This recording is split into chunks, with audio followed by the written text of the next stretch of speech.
Salut, c'est Gary, j'espère que tu as la forme. Aujourd'hui, on se retrouve dans une vidéo où je vais te donner 7 conseils pour la prospection que tu n'as jamais entendu nulle part. À toi de les mettre en place dès la fin de cette vidéo. Avant de commencer, donne-moi de la force et de la motivation à continuer les vidéos en mettant un gros like énervé juste là. Ok? Je compte sur toi. 1. Garde ton polo coach en dehors de la salle. Et si, quand tu vas faire tes courses ou prendre ton goûter ou acheter un truc pour toi, tu gardais ton polo coach. Sache qu'aujourd'hui, le sport s'est démocratisé à fond. Tout le monde veut en faire et surtout le fitness. Donc avec ton polo bien visible, crois-moi que les gens vont te poser des questions tout seuls et c'est comme ça que tu te rends plus visible et signes des contrats derrière. 2. Donne pour recevoir. Souvent, on veut tout avoir tout de suite. Mauvaise stratégie, frérot. Il faut que tu donnes avant de recevoir. C'est une règle psychologique de réciprocité. Surtout au début, pour te faire connaître, ça peut être donner ton temps, envoyer ton super e-book gratuitement, offrir une première séance avec toi, offrir X jours d'accompagnement en ligne. Ça peut être tout ce qui offre une valeur ajoutée à la personne qui reçoit. Et t'inquiète pas, quelques jours ou semaines plus tard, tu récolteras le double de ce que tu as donné. 3. Fais-toi remarquer quand tu coaches. Je vois beaucoup trop de coachs silencieux quand ils coachent, cachés dans un coin de la salle.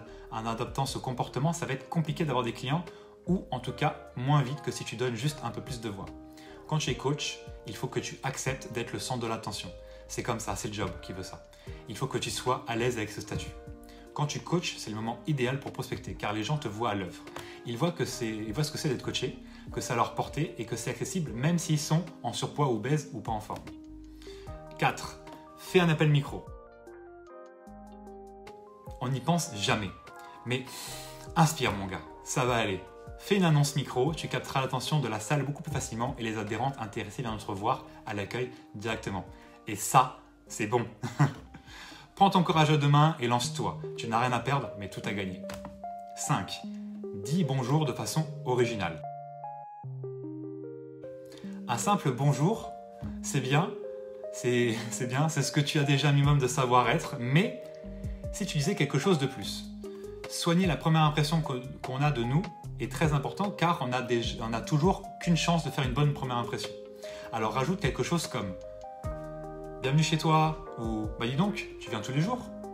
Rebondis sur n'importe quoi qui te saute aux yeux. Des nouveaux vêtements, un nouveau sac, rigole sur le fait qu'elle n'arrive pas à scanner sa carte, etc. En bref, toujours avoir le beau mot.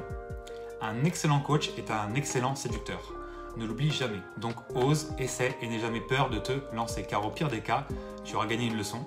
La chance se provoque et la chance sourit aux audacieux. Les gens, quand ils s'inscrivent, recherchent de la reconnaissance. Donc donne-leur-en à fond. 6. Contemple le tableau des coachs. C'est tout bête encore. Mais comme toute communication, plus elle reste au même endroit, plus elle fait partie du décor, donc plus personne ne la voit. Ici, c'est la communication qui ne peut pas se changer d'emplacement tous les jours, donc reste devant, nettoie le tableau, écris dessus. C'est une technique parfaite pour les coachs timides et ou introvertis.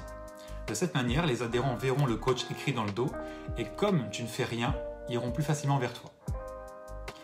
7. Intervenir dans la discussion.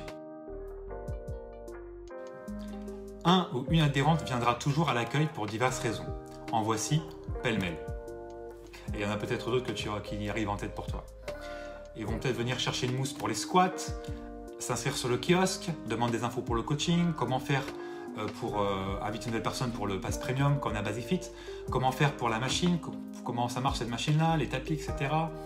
QR code ne passe pas, pour essayer Yanga, vidéo tapis qui ne fonctionne pas, les vélos, ou sinon pour draguer l'agent d'accueil. C'est par ces moments, bref, parfois, mais c'est là que tu dois attaquer, car rien de pire qu'être passif. Rien ne tombe du ciel. Si c'est pas facile pour toi, booste ta confiance en toi.